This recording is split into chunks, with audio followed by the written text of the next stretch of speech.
Police को सूचना मिली कि एक मकान में सेक्स रैकेट का धंधा चल रहा है। जी हां, सेक्स रैकेट यानी कि जिस्म फरोशी का धंधा। तभी पुलिस ने उस सेक्स रैकेट का पर्दाफाश करने के लिए एक जाल बिछाया। पुलिस ने ग्राहक को उन महिलाओं के पास भेजा। फिर क्या था, पुलिस ने छापेमारी करके उन चारों महिलाओं को धर दबोचा। आखिर कौन थे वो महिलाएं, जानने के लिए देखिए भूपेंद्र रावत के साथ मीनाक्षी के हवाले से ये रिपोर्ट।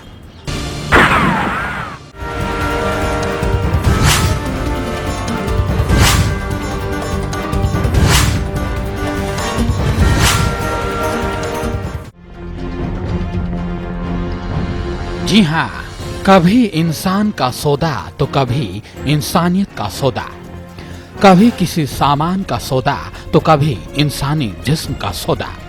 जी हां, दरअसल कपड़े से अपना मुंह छिपा रही ये वो महिलाएं हैं जो कागज के चंद टुकड़ों के लिए अपने जिस्म का सौदा करने से भी पीछे नहीं हटती। ये वो महिलाएं हैं जो अपने शरीर को कुछ पैसों के लिए बेच देती हैं। ये सभी सेक्स रैकेट का धंधा अपने घर में ही चला रही थी। पुलिस को काफी दिनों से इनकी शिकायत मिल रही थी, लेकिन इनका भांडाफोड़ नहीं हो पा रहा था। लेकिन कहते हैं हर बुरे काम की उम्र महज कुछ ही दिन होती है। जैसे ही इनकी शिकायत पुलिस को मिली, पुलिस ने भी दिमाग से काम लिया और इन्हें रंगे हाथों फंसाने के लिए एक जाल बिछाया। और पुलिस का एक आदमी खुद ग्राहक बनकर इनके पास गया। उसी दौरान पुलिस ने छापा मारा और इन सभी औरतों को रंगे हाथों गिरफ्तार कर लिया। आप खुद ही सुनिए पुलिस ने कैसे इन सब की काली करतूतों का भांडाफोड़ किया।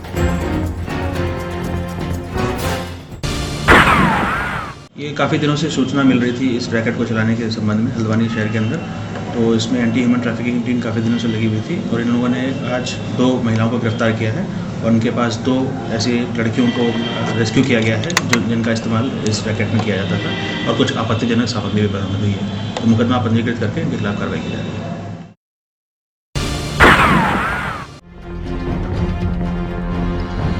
शर्म आती है ये सोचकर कि पैसे के लिए जानबूझकर कुछ महिलाएं खुद को जिस्म फरोशी के दलदल में धकेल देती हैं। कुछ की मजबूरी उन्हें इस दलदल में खींच लाती है, तो कुछ ऐशो आराम की जिंदगी जीने के लिए ये धंधा चलाती हैं। ऐसे ही औरतों की वजह से पुलिस की मदद से वो मासूम भी महरूम रह जाती हैं, जिन्हें जबरदस्ती इस दलदल में धकेल दिया जाता है। देश की किसी न किसी जगह से हर रोज किसी न किसी सेक्स रैकेट का पर्दाफाश होता है, लेकिन कब बंद होगी इंसानी जिस्म की खरीद और बेच?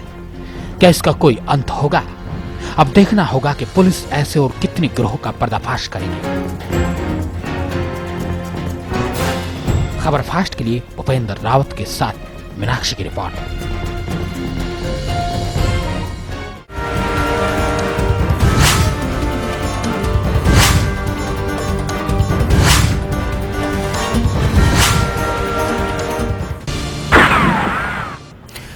पैसों की भूख इंसान को कहां से कहां ले आती है, लेकिन ऐसे भी क्या पैसों की भूख हुई कि वो अपनी इज्जत का ही सौदा कर डाले? अगर आंकड़ों की बात करें तो गरीब लड़कियां ही तकरीबन इस धंधे में आती हैं। उन्हें दूसरे राज्यों से लाया जाता है और जबरन जिस्म फरोशी के धंधे में धकेल दिया जाता है। इसका सबसे बड़ा कारण गरीबी है। किसी ने दरवाजे की घंटी बजाई और एक महिला ने दरवाजा खोला। फिर क्या हुआ ये दिखाएंगे, लेकिन एक ब्रेक के बाद।